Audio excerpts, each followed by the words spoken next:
பிரியமானவர்களே, ஆண்டவராகிய இயேசு கிறிஸ்துவின் நாமத்தினாலே உங்கள் யாவரையும் அன்போடு கூட நான் வாழ்த்துகிறேன். ஆண்டவர் கிருபையாய் நமக்கு கொடுத்த இந்த புதிய நாளுக்காக முதலாவது நாம் ஆண்டவருக்கு நன்றி சொல்லுவோம். கர்த்தர் மேல் பாரத்தை வைத்து விடு, கலங்கி தவிக்காதே, அவரே உன்னை ஆதரிப்பார், அதிசயம் செய்வார்.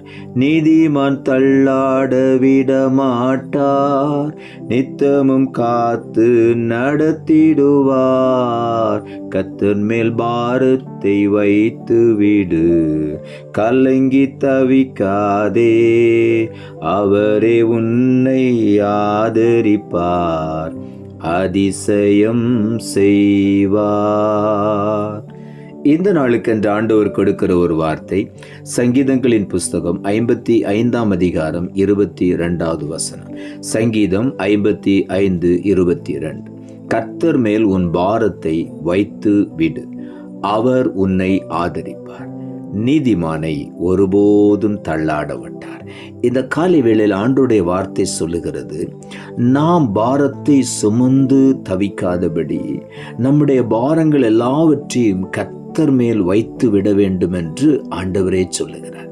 ஆகவே இந்த காலை வேளையிலே நம்முடைய பாரங்களை எல்லாம் கர்த்தருடைய பாதத்திலே நாம் இறக்கி வைத்து விடுவோம். நாம் பாரத்தை சுமந்து கொண்டே இருக்கிறதுனால எந்த ஒரு பதிலும் நாம் பெற்றுக்கொள்ள முடிவது இல்லை, எந்த ஒரு ஆசீர்வாதத்தையும் நாம் சுதந்திரித்து கொள்ள முடிவது இல்லை.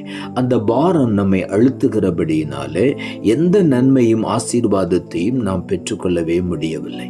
ஆகவே தான் ஆண்டவர் சொல்லுகிறார், பாரத்தை என்னிடத்தில் கொடுத்து விடு, கர்த்தர் மேல் உன் பாரத்தை வைத்து விடு, அவர் உன்னை ஆதரிப்பார், நீதிமானை ஒருபோதும் அவர் தள்ளாட விட மாட்டார். ஆண்டவர் தம்முடைய விலையேறப்பட்ட இரத்தத்தை நமக்காக சிந்தி கொடுத்து நம்மை நீதிமான்களாய் மாற்றி இருக்கிறபடினாலே நம்மை ஒருபோதும் ஆண்டவர் தள்ளிவிட மாட்டார், கைவிடவே மாட்டார். ஆகவே நம்மை ஆதரித்து ஆண்டவர் நம்மை ஆசீர்வதிப்பார். உள்ளத்தின் ஆழத்திலிருந்து ஆண்டவருக்கு நாம் நன்றி சொல்லுவோம். சங்கீதங்களின் புஸ்தகம் 38 அதிகாரம் 4ஆம் வசனம் இப்படியாய் சொல்லுகிறது, என் அக்கிரமங்கள் என் தலைக்கு மேலாக பெருகிற்று, அவைகள் பார சுமையை போல் என்னால் தாங்கக்கூடாத பாரமாயிற்று. இங்கே தாவீது எழுதுகிறார், என்னுடைய அக்கிரமங்கள் எனக்கு தலைக்கு மேலே பெருகி போய்விட்டது, அதுவே எனக்கு ஒரு பாரத்தை போல என்னால தாங்க முடியாத ஒரு பாரமாய் இருக்கிறது என்று சொல்லுகிறார். அநேக நேரங்களிலே நம்முடைய அக்கிரமங்கள், நம்முடைய மீறுதல்கள், நம்மை அறியாமலே நாம் செய்கிற பாவ கிரியைகள் நம்மை அழுத்தி கொண்டிருக்கிறது. ஆண்டவருடைய சமூகத்தில் நாம் போக முடியவில்லை, அந்த பாரம் நம்மை அழுத்துகிறது. இந்த காலை வேளையில ஆண்டவராகிய இயேசு நம்முடைய பாரங்களை அவர் சிலுவையில் சுமந்து அவருடைய இரத்தத்தினாலே நம்முடைய பாவங்கள் அற நம்மை கழுவி சுத்திகரிக்கிறார். ஆகவே நாம் ஆண்டவருடைய சமூகத்தில் போகும் பொழுது அவர் சகல பாவங்களை நீக்கி நம்மை சுத்திகரிக்கிறார். அப்பொழுது நாம் பாரம் இல்லாதவர்களாக ஆண்டவருடைய சமூகத்திலே ஆண்டவரை ஆராதித்து கொண்டே இருக்க முடியும். ஆகவே இந்த காலை வேளையில பாரத்தை எல்லாம் கர்த்தருடைய சமூகத்தில் வைத்து விடுவோம். அவர் நம்முடைய பாவ பாரங்களை எல்லாம் அவர் சுமந்து விட்டார்.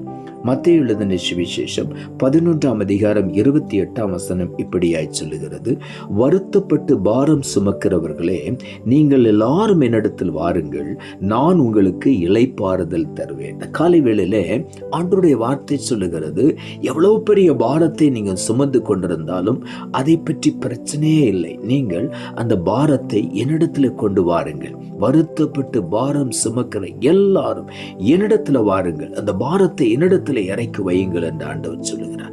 நான் உங்களுக்கு இளைப்பாறுதலை தருவேன் என்று. இந்த காலை வேளையில அந்த இளைப்பாறுதலை ஆண்டவருடைய சமூகத்திலே நாம் பெற்றுக்கொள்ளுவோம்.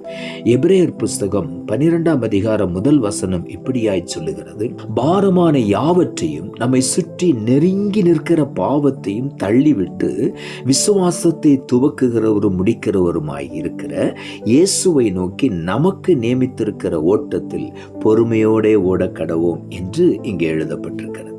பாரமான யாவற்றையும் நம்மை சுற்றி நெருங்கி கொண்டிருக்கிற பாவ கிரியைகளையும் நாம் தள்ளிவிட்டு விசுவாசத்தை துவக்குகிற ஆண்டவராகிய இயேசு கிறிஸ்து, அந்த விசுவாசத்தை முடிக்கிறவருமாயிருக்கிற இயேசு கிறிஸ்துவை நோக்கி நமக்கென்று நியமித்திருக்கிற ஓட்டத்திலே நாம் பொறுமையோடு ஓடி நித்திய ஜீவனை நாம் சுதந்திரித்துக் கொள்வோம்.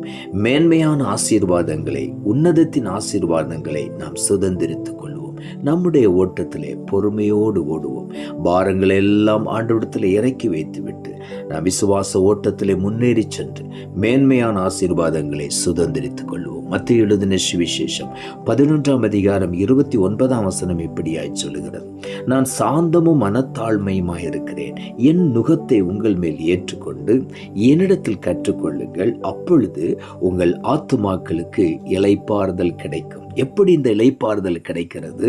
நாம் ஆண்டவருடைய சமூகத்தில் வந்து நம்முடைய பாரத்தை அவரிடத்தில் இறக்கி வைத்துவிட்டு அவர் கொடுக்கிற சாந்தமும் மனத்தாழ்மையுமாயிருக்கிற அந்த எளிமையான நுகத்தை நம்மேல் ஏற்றுக்கொள்ளும் பொழுது, அந்த நுகத்தை நாம் சுமக்கும் பொழுது, அந்த சாந்த மனத்தாழ்மை என்கிற நுகத்தை நாம் சுமக்கும் பொழுது, நிச்சயமாகவே ஆண்டவர் நம்முடைய ஆத்துமாக்களுக்கு இளைப்பாறுதலை தருகிறார். இந்த காலை வேளையில அந்த இளைப்பாறுதலை பெற்று நாம் ஆண்டவரை மகிமைப்படுத்தும். பாரம் எல்லாவற்றையும் ஆண்டவருடைய சமூகத்தில் விட்டு விடுவோம். அவருடைய பாதத்தில் இறக்கி வைத்து விடுவோம். அதை வைத்து விடு என்று சொல்லுகிறார். ஆகவே இன்றைக்கு அந்த பாரத்தை வைத்து நாம் விட்டு விடுவோம். கர்த்தர் நம்மை ஆதரிப்பார். நாம் ஜெபிப்போம். அன்புள்ள ஆண்டவரை, கிருபையாய் கொடுத்த இந்த புதிய நாளுக்காய் மறுபடியும் எமக்கு நன்றி செலுத்துகிறோம். ஆண்டவர் கொடுத்த ஜீவனுள்ள வார்த்தைக்காக நன்றி. கர்த்தர் மேல் உன் பாரத்தை வைத்து விடு, அவர் உன்னை ஆதரிப்பார். நீதிமானை ஒருபோதும் தள்ளாட ஒட்டார் என்ற வார்த்தையை கொடுத்தேன். வசனத்தை கேட்டுக்கொண்டிருக்கிற ஒவ்வொருடைய வாழ்க்கையிலும் என்னென்ன பாரங்களை சுமந்து கொண்டிருக்கிறார்கள், இன்றைக்கு அந்த பாரம் எல்லாவற்றையும் ஆண்டவருடைய சமூகத்தில் இறக்கி வைத்து கர்த்தர் மேல் அந்த பாரத்தை வைத்து விட்டுவிட நீர் உதவி செய்யும். அதை திரும்ப திரும்ப சுமக்காதபடி அந்த பாரத்தை இறக்கி வைத்து விட்டு அதை விட்டுவிட்டு ஆண்டவரை மாத்திரம் பற்றி கொண்டு நீர் கொடுக்கிற ஆதரவை பெற்று உம்முடைய அரவணைப்புக்குள்ளே நாங்கள் ஆண்டவரே மேன்மையான ஆசீர்வாதங்களையும் அற்புதங்களையும் நன்மைகளையும் சுதந்திரித்துக் கொள்ள நீர் உதவி செய்யும். அப்படி செய்கிறபடியினால் உமக்கு நன்றி தாழ்த்துகிறோம். இரட்சகர் இயேசுவின் நாமத்தில் ஜெபிக்கிறோம் நல்ல பிதாவே, ஆமென்.